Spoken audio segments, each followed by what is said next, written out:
Welcome to Bussing, Mommy, and LollieTasking. I am your host, Dr. Lola Day, a wife, mom of three, physician, entrepreneur, and also a productivity and work-life strategist. I invite you to join me and other amazing women as we chat about our passion, work, businesses, other topics, and how we seem to have it all together, balancing motherhood and work. I hope by the end of this conversation, you realize you can do it too, with some planning, a little bit of balance, and a dash of determination. This is LollieTasking. Welcome to another inspiring episode of Bussing, Mobbing, and LollieTasking. I am your host, Dr. Lola, a physician, mom of three, work-life balance strategist, and founder of LollieTasking Consultancy, where we teach busy, distracted mom how to focus on what matters, plan efficiently, and achieve your big goals without feeling overwhelmed. So today I have the fantastic, the amazing Miss Jarita Hagans. Dr. Hagans, or we call her Dr. Jarita, is a board-certified family physician, foodie, ooh, y'all know I love my food, gardener, and author. So after residency, she decided, while practicing at a community clinic post-Katrina, she developed the love for cooking and gardening and natural remedies. So now she's rolling up her passion into an online meal prep business. And we LollieTaskers, we're all about convenience. Okay. So when I heard this, I was like, yes, we got to get you here, Dr. Jarita, online meal prep business for busy professionals. And soon to be, she's also going to have our own family practice office in the Washington area. Besides her love for food, she is also an author. So she co-authored Medical MD Dreams, practical advice for every early stage from pre-med to residency and beyond. For the baby docs out there, make sure you get that books. And she also has Women Who Lead and the Good Food Now cookbook. So she's written 3 books. So we're going to put all those links below. But we could talk about what Dr. Jarita has done. Like, we will be here forever. But I want you guys to hear from her. So first of all, welcome to the show, Dr. Jarita. Thank you for having me. It is my absolute pleasure. So I want you to talk to us. Let us LollieTaskers know. First of all, we want to know your journey. We love food, we love cooking, we love all that goodness. But how, like I always say, everybody has a story, okay? Can you take us through the journey of how you became the extraordinary Dr. Jarita Foodie? So when I left residency, I ended up going to New Orleans for a loan repayment program. And I was working at a community clinic. And it was your standard medical practice, and they just saw patients, and I was running past the patients every 15 minutes, and it wasn't really the type of medicine that I wanted to practice. And there was a clinic around the corner who was doing everything that you could imagine. They had cooking classes. They had a community garden that their patients participated in. They had nutritionists and herbalists and acupuncturists on staff. So fast forward 2 years, there were some things going on in the administration in the clinic where I was working, and I ended up leaving there and going to the clinic around the corner where they had all the cooking and gardening and everything. And I was like, this is it. This is how you practice medicine. And I ended up working there for about 2 years. I loved it, but it wasn't at home.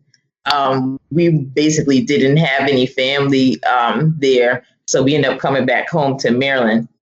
And I ended up doing locum tenens for a while in hopes of starting my own practice. But then different things happened. I had surgery, had different health problems and financial problems that got put on the back burner. I ended up doing locum tenens for several years. And then I actually ended up changing one of my locum tenens jobs into a permanent position. And I knew I was supposed to move. I knew I was supposed to go forward in my practice, I knew that God was telling me to do that. And God will move you if you don't move when you're supposed to move. That right there. So Mhm. I ended up getting furloughed during when the coronavirus came because I was not really on staff. I was kind of a PRN physician or as needed physician. So I ended up getting furloughed. And so like, see, I told you to move. Now you need to do what I Now I'm told you gonna to make do. you move. So during that time that I was furloughed, I really ended up having a lot of time to do some soul searching and cooking. And I started doing my backyard garden. And that's when I really got into kind of videoing myself cooking and sharing it with other people. And I loved it, and the people loved it. Then when I started working again, I'm working at an urgent care part time as I'm opening my clinic. Um, Started working again, I started having this issue of when am I going to cook? My schedule's so erratic. Sometimes I'm working in the morning, sometimes I'm working the mid shift, sometimes I'm working at night. And what I really have to do is figure out what we're eating at the beginning of the week and plan out maybe 2 meals to alternate between for the first half of the week, and then have something in the freezer or the pantry ready so that we can pull that out in the middle of the week once we run out of things that are already cooked, and really figure out what's going to happen when, so we're not always picking up Chick-fil-A or ordering wings or whatever. Yeah, so That I am my client. exact no, and I tell people the best business come out of passion or out of your pain, right? So you had this passion for food, and then you had this pain for where am I gonna find good food, okay, that I need to eat.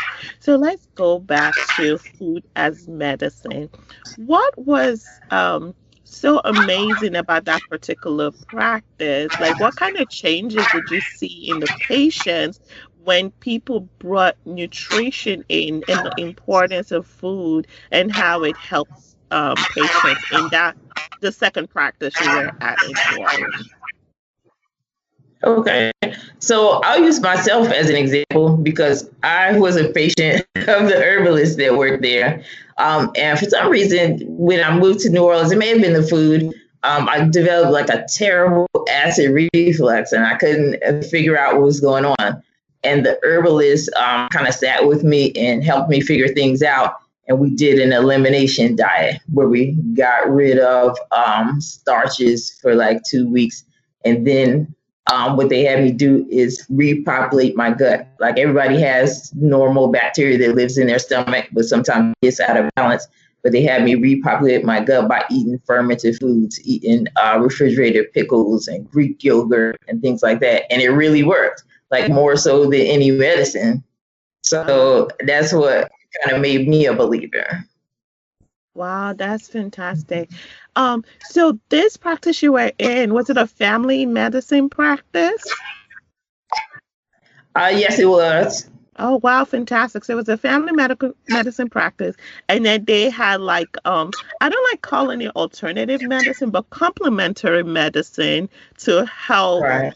give like a wholesome medical what's the word? Medical journey for their patients. That is so Mm-hmm. fantastic. It's funny because I talk to friends now. My family is Nigerian, and we talk about how growing up when we're younger, like our great grandparents or our grandparents always used to have all these herbs that would like treat Mm-hmm. anything you were looking for.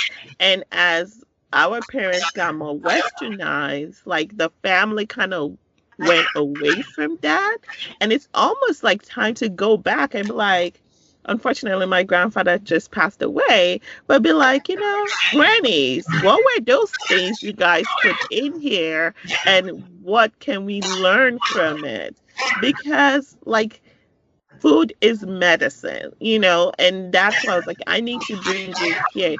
Besides things like yoga, what else, how would you say food is medicine? Or what kind of food, what are some positive food for like, let's say, immune system? What are some foods you can tell people to take? Let's say, um, I know for cough, like people say honey, like use honey for your cough. Do you have any ideas of little foods like that? Okay, so one of the things that you can do to boost your immune system are the supplements. So zinc, of course, and vitamin C. And I found that I couldn't really find vitamin C over the counter. Everybody's buying it up because of coronavirus. So of course Mhm. you can get C from your fruits, from oranges, from pineapples, etc. Wow. And sometimes you're not wanting to eat a whole boatload of fruits. You can make a smoothie. One that I like to make has bananas, spinach, and pineapples, and just blend that together with some water. And then with the sweet fruits, you don't really taste the spinach, and you've got all of that in there. Other things that you can do to boost your immune system is parsley. Like if you make a Mm, soup and put some fresh parsley in it, that really helps for like colds and things. Yeah, it really? kind of I didn't know cleanses your about that. system. Yeah. hmm Okay. Okay, Yeah. that's really good. So, in your book, Good Food Now Cookbook, can you tell us a little bit about that and why you decided to create the cookbook? So the cookbook, what it has in it is recipes, but also there's some meal planning tips and kind of save yourself some time tips. Because I found when I was posting my pictures and my recipes online, people kind of wanted more information from me than what I could type in an Instagram post or what I could type in a Facebook thing. And I was like, let me try to package it together so I can say here's all my free content, but then also here's some more stuff if you need additional help. So, for example, one of the things that you can do if you're a busy person or a busy mom is kind of spend a few minutes if you have like some time at the edges of the day, early in the morning or late at night before your kids go to bed or before your family starts bothering you to chop up Mm-hmm. some vegetables. You can kind of chop the vegetables that you need for one particular meal and put it in a freezer bag and label it and put it in there. So you're kind of making your own freezer meal. Like, for example, if I know I'm going to make curry chicken, I'll cut up the potatoes and the peppers and the onions and even put a sprig of thyme in there before it spoils and put it all in a Ziploc bag and label it, oh, this is the curry chicken thing. And then when I get ready to cook it, all I got to do is It's pull that ready. bag out, dump it in the pan and start cooking it and add chicken to it. That is so true. Like meal prepping, like a lot of times I didn't even think about it as like meal prepping. For example, in our household, we make this thing called red stew or Nigerian red stew, and it really doesn't take that long to make. But the idea of like cutting the meat, cutting the this, da da da da da da. Da. So what I do is, for example, I buy like let's say a whole bunch of chicken. Like I always buy in bulk. I go ahead when I get those chicken, I go ahead and cut them into the little sizes I want. Like I cut everything. And then I put them into different Ziploc bags. And that Ziploc bag Yeah. can literally last a month. And then another thing I do is I take the pepper and the habaneros and the tomato sauce and the onions. I blend everything together, and I also put those into different like containers. So when I'm ready to cook, it's literally like one container of meat and one container of this, and it's much more easier to cook when you don't have to do that meal prep ahead of time, especially at the end of the day. You're like, oh, let me throw this together. So I think that is really Yeah. that's really smart that you do that. What other meal prep tip ideas can you give to moms? So the other thing that I would do is kind of stock your pantry and your freezer with things that are easy to pull out. Like let's say that your family ends up eating more than you think they're gonna eat, and something that you thought was gonna last you several days is now gone. You want to have your pull-out meals. Some people don't like microwave rice, but there's a 90-second rice that you can pull out of your pantry. And there you have some rice. You have to season it, of course, but it's done in 90 seconds. And then you have, let's say you have some frozen vegetables there, and that's already ready. And then when you're making chicken for something else, maybe you bake a whole bunch of chicken and pull it out, put it in the freezer and pull it out later. And that's your kind of pull out meal. So you pull your vegetables out of the freezer, you pull out your pre-cooked chicken and microwave your rice for 90 seconds and season, and then you have stir-fried vegetables. Or you have like the ingredients for pizza. Maybe there's a frozen pizza crust that you keep in the freezer, and you keep some pepperoni or cheese or whatever. It almost never goes bad in the refrigerator. And then your pizza sauce in the pantry, and you can pull that out at any time. If they ate more than you thought that they were going to eat, or you end up not having time or being tired, you just pull it out and do it in a few minutes. In your cookbook, do you have crock pot recipes? I don't have crock pot recipes because the crock pot that I have is kind of wonky and it takes a long time to heat up. But they're quick meals. They don't take a lot of time to make. What's an example of one of those meals so people know what to expect? So one of the quickest meals is pasta. So one of those things is the baked chicken, where you're just things that you can put in the oven and walk away from. So you can put your chicken breast on a pan and put your seasoned broccoli on a pan with some sea salt, garlic powder, pepper, olive oil, Italian seasonings, and put that in the oven on 400 degrees and just kind of set your timer and go do whatever else you have to do. I'm famous for setting stuff on fire, so I have to set a timer on my phone when I have stuff baking and stuff doing. My mom's like, you're always doing something else when you're supposed to be in the kitchen cooking. When I look, I'll be having things to do. I set a timer on that. Yeah, which is the story of busy moms. Like, a lot of busy moms are usually not just in the kitchen. Like, they're cooking and folding laundry. They're cooking and helping the kids with homework, So they're multitasking. Oh, yeah, I'm all about setting the timer for things like that. For the parents out there, one thing I have learned to do is one of my kids loves broccoli. It's weird. He loves broccoli. He loves that idea of eating it. My other son hates it. He doesn't want to see it. So what I've ended up doing is, like, when I cook, like, especially, like, I like to put a little bit of vegetables in their food. What I've started doing is actually blending, like, mixed vegetables, like when I make pasta, especially the sauce, and use it as part of the sauce, and it gives it even like a yummier taste. And this kid that does not like vegetables, he eats it up.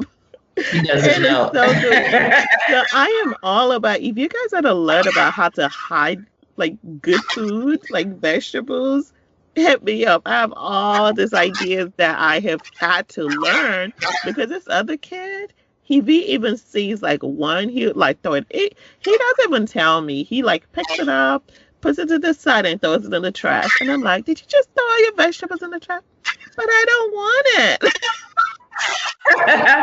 My nephew was like this. He cried one time because there was broccoli in his rice. You're like, child, just take out the broccoli and eat your rice. It's okay. Yes, that's how my baby is. I was like, is this the baby syndrome or what's going on? Whereas my other kid, he does not like ice cream. He does not like, I think he gets like tummy ache with like dairy products. So he doesn't like any kind of dairy product. And like, he's all about the vegetables. And I was like, you're my healthy one. I love that. Okay. Yeah. So we even have some healthy desserts in the cookbook too, semi-healthy. Yes.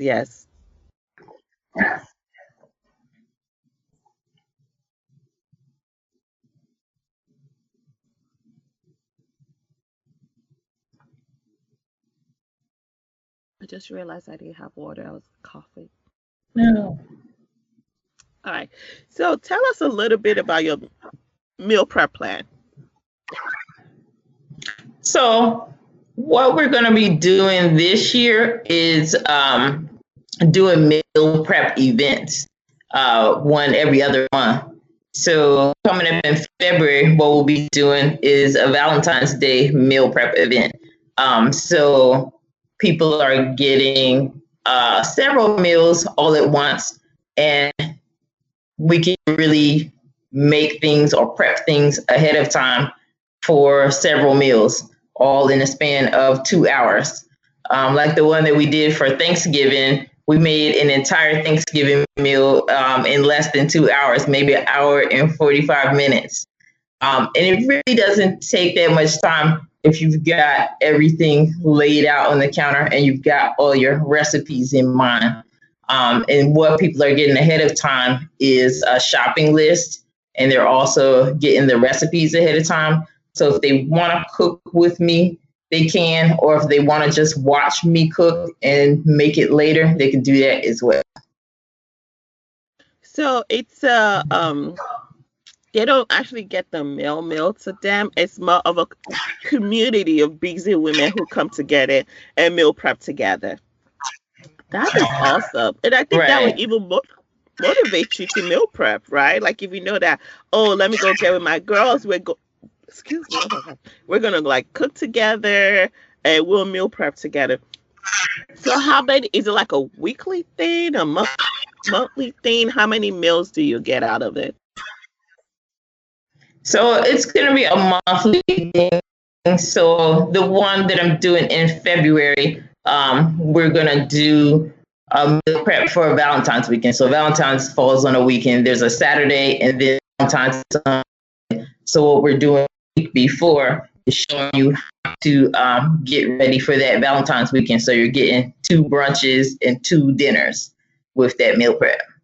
Mm-hmm. All Kind of right. give you some ideas so that you're not ordering out or trying to go to a restaurant during COVID. I know, right? Oh my gosh. All right. So it's basically going to be about 4 meals then. You're right. Have you considered doing one for like the whole month? Because mamas like us, we need the whole month prepped and saved and everything. I've thought about doing that. What we may start doing is kind of a week by week where people can get several meal ideas for the week. Because that's the other thing that takes a lot of time, trying to figure out what you're gonna cook. Like, oh, we just had that last week. You're tired of chicken, or just trying to get new ideas. So we may do that as well in sort of like a email list where you don't have to take your time to watch something, but here's something coming to your inbox with some meal ideas for the week. Oh wow, that's a good idea. And if people wanted to basically sign up for the meal prep, how do they get in touch with it? Is it on your website or? So my website's under construction, but people can reach me on social media. I'm at Dr. Jarita on all social media. So it's at DoctorJrita.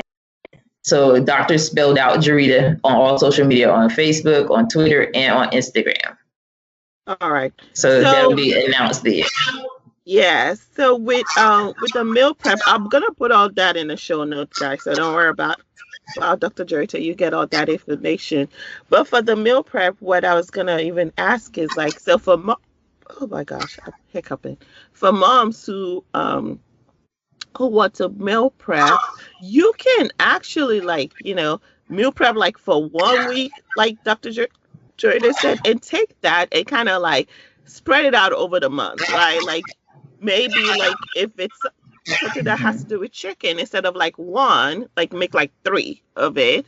And that could kind of be like a backup meal for when she say a pull out meal, that could be like a pull out meal because you have it prepped already in the freezer. So that's another way people can do it. Do you agree? Right.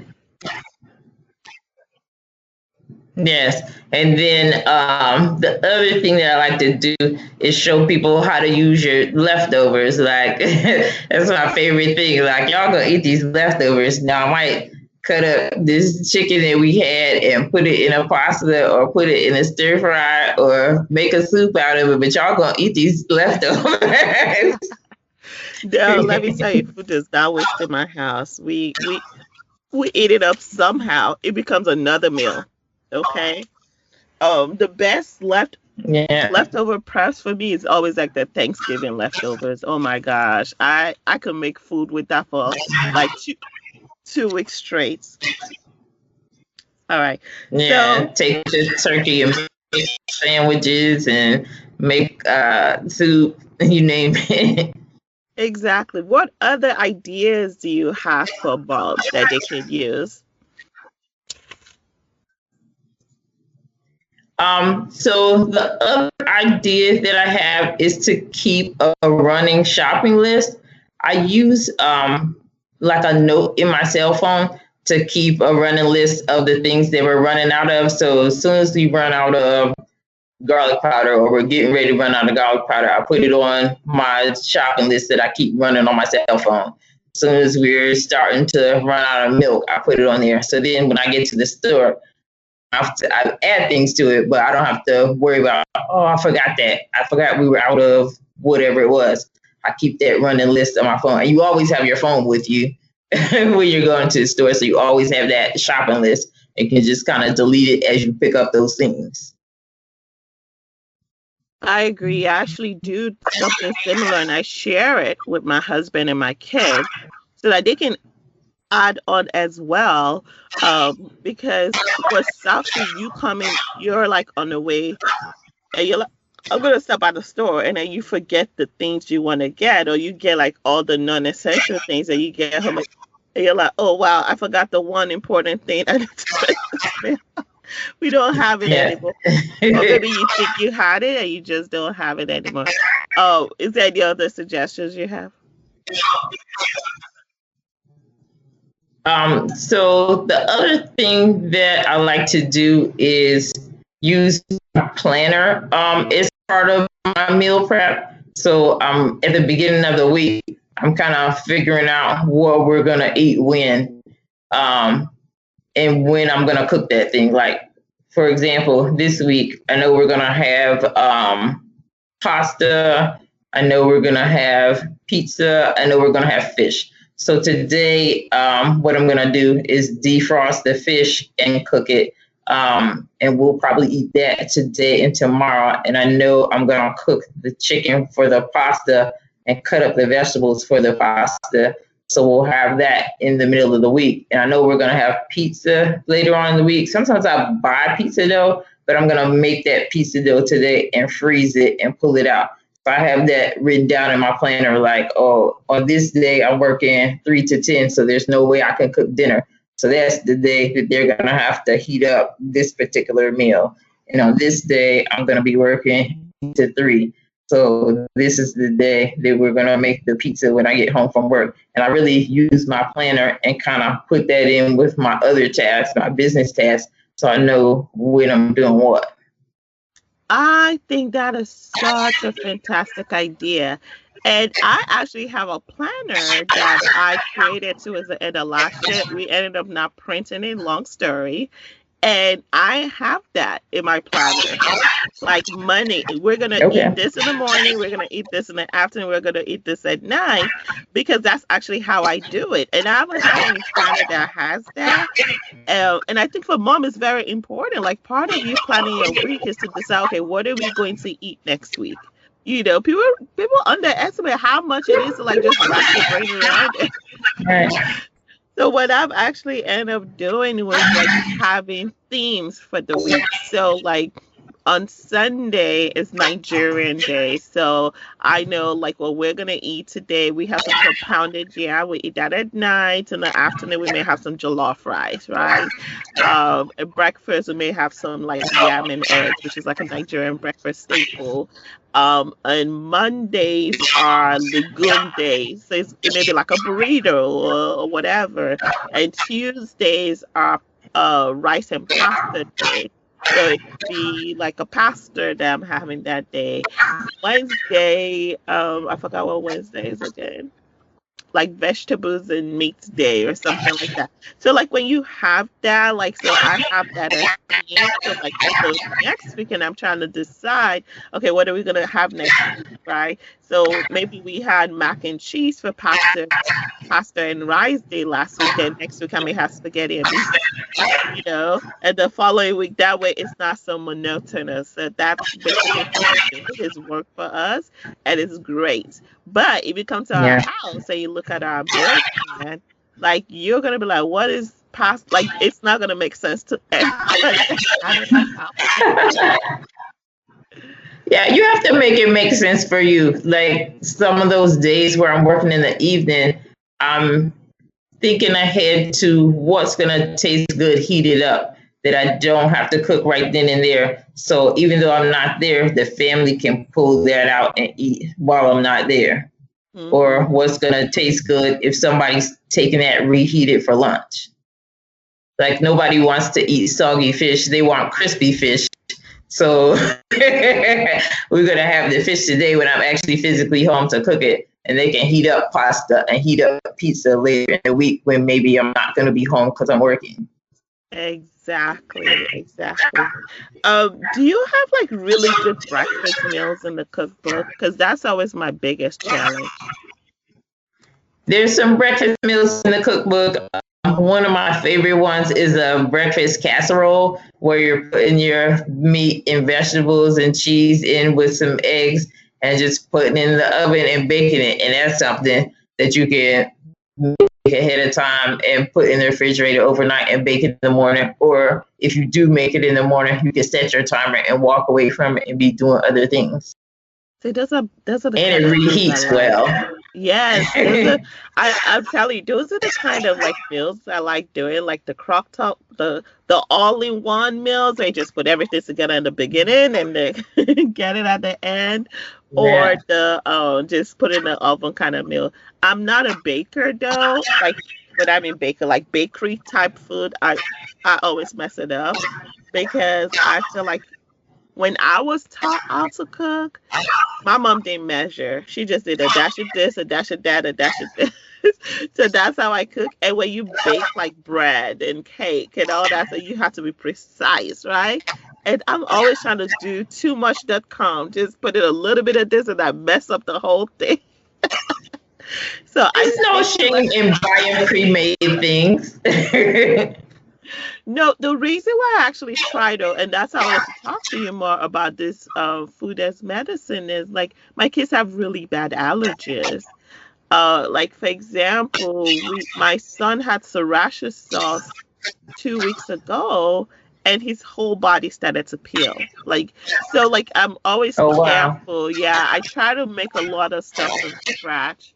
But we do have like the already. Girl, trust me, I have absolutely no worries about buying pre-made stuff. I am just baking is not my thing. So we go to Publix or whatever, wherever we get our cakes from. And bread, we have the bread that is good for all my kids. We buy those. I don't have to bake it. But sometimes I think there's a part of me that just wants to learn how to bake. But it's okay. I've let that go. Yeah, there's an easy dessert in the cookbook where I'm using frozen puff pastry, and it's good for like let's say you have a potluck tomorrow and you forgot about it and you need to make something real quick. You just open up that pastry sheet and put your ingredients inside, fold it over, and bake it for 15 minutes. And it seems like you spent a lot of time. Are you serious? Okay, see, I really need to get this cookbook. Oh my gosh. So, speaking as food as medicine, what is one food you would say people should try to avoid that you've known like maybe increases the inflammation? I have one in mind, but I want to see if you have any. So I would say white starches. Not to say that we never eat white bread or white pasta or white flour, but my husband had an issue where he had surgery on his legs. And I found out that when we were eating a lot of starches, he had more swelling in his legs and more inflammation. So that's when I started trying to try different kinds of flours in making things, like even in making gravy, like using a different kind of flour. So there's rice flour and there's gluten-free flour that's made out of like beans and tapioca and what have you. Just different kind of flours that aren't white. And even pastas that are made out of things that aren't white flour, like made out of rice or corn or beans or what have you, to so that you have less inflammation. Try to insert into cooking. So is it the white flour or the gluten in it? I think it's the white flour. I just kind of experimented with different kind of flours to see how they would work in my cooking, to see if it altered the way things baked up or cooked up. Wow, that's interesting. I didn't think of it as just white flour. I've always felt like gluten, like things that are gluten, so trying to avoid gluten-free stuff, which I do for my kids. Another thing I have found that is literally the devil is just simple sugars. Like sugar is, Right. I personally, oh my gosh, like I can see the difference in having sugar in everything. And I tell people like I really don't eat sugar. Like I now my body is not even used to eating sugar, but I still eat delicious food. I can't eat bland food. It has to be yummy, right? So does it Yeah. necessarily have to be sweet? Not necessarily. And then there's also sugar alternatives they have now, like natural sugar alternatives that you can put in your meal. So I would say those two things, like you said, white flour and sugar, if you could say what are two food that is causing me more harm than good, I would say those are the two. Wouldn't you agree, Dr. Jarita? Yes, and if you try those sweetened alternatives, let me tell you, your family won't even know it. You can you can substitute some things. Like I'm getting ready to make some pancakes this morning. I'm not gonna put white sugar in it. I'm gonna put this kind of coconut palm sugar in it. Mm. And they're not gonna know that it's not white sugar. It's just gonna taste just like regular pancakes. They get ready to get this all gluten-free, all-purpose flour in the pancakes. They're not gonna know about that either. it's, there's And gonna let be me none to watch, but it's tell gonna you, taste all great they like care a regular about is pancake. is it yummy or not. Yeah. Oh my gosh. All right. So we're going to be rounding up soon, but before you go, I want you to tell us about this fantastic family medicine practice you're about to open. I am so jealous I'm not in the DC area. So we are gearing up to start the family medicine practice. It's going to be called Zion Family Practice, and it's actually inside of my childhood church. So we got delayed a little bit with the renovations because of coronavirus, but got the okay a couple of days ago that we are going to get ready to start doing the renovations inside of my childhood church in their old office area. And I love that because I'm going to get to take care of the people who basically prayed for me to be a doctor and supported me through my entire childhood and high school and college and everything. And then, of course, we're going to bring in the cooking classes. And of course, we're going to bring in the garden for the community and everything. Are we going to have a herbalist there too? Eventually, at some point, we've got to have that complementary medicine. Awesome. That sounds so fantastic. And I think, that's where medicine is getting to now. We're realizing that, yes, we as doctors, we've learned a lot, but there has been some deficiencies in the complementary aspect of medicine. Seeing food as medicine, like our forefathers have always used food as medicine and kind of going back. Oh, good. I love it. So, can you tell? I know you talked about how they can buy your book. Can you tell the audience how they can get to meet you? Actually, before you do that, can you give me you've given good tips. So let's just go to the quote. Can you give me your favorite quote? Um, I would say one of my favorite quotes is one by Irma Bombeck. And this may not be the exact quote, but it's the quote according to Jarita. And what she says is, when I stand before God at the end of my life, I want to say that I've used all of my talents. I used everything that you gave me, and I don't have one talent left. Amen. And that's what God wants us. Everything deposits in us and wants us to use it on earth. That is so fantastic. So now, can you tell us how people can get in touch with you? So I'm at Dr. Jarita everywhere on Facebook, Twitter, and Instagram. And you'll be getting the alerts for when the website launches and when the meal prep courses launch there. And when we launch the family med practice as well, correct? For sure.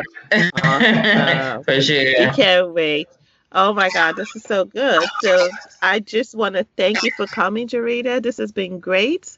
I'm sure moms are going to be happy to learn about meal prepping, and I hope they can follow you and sign up for all your meal prep courses that you do. I really appreciate you having me. This was fun. Awesome. Awesome.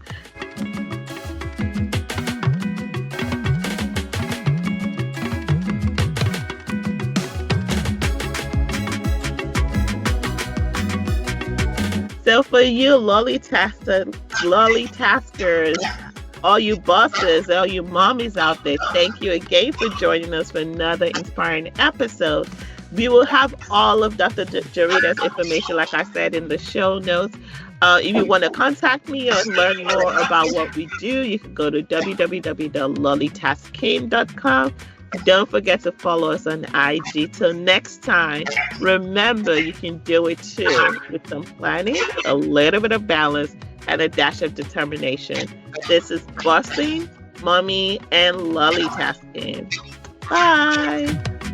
Hello, LollieTaskers. Thanks for hanging out with me on another inspiring episode of Bossing, Mommy, and LollieTasking.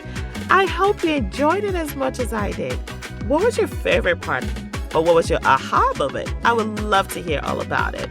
If you also have any questions or topics you'd like for me to discuss, please feel free to contact me via www.LollieTasking.com. I have a question for you though. Have you subscribed already? If not, what are you waiting for? Go ahead and click that subscribe button, share this episode with a friend, and leave a great review on iTunes. These things allow other moms to see the show and connect with us as well. Till next time, this is LollieTasking.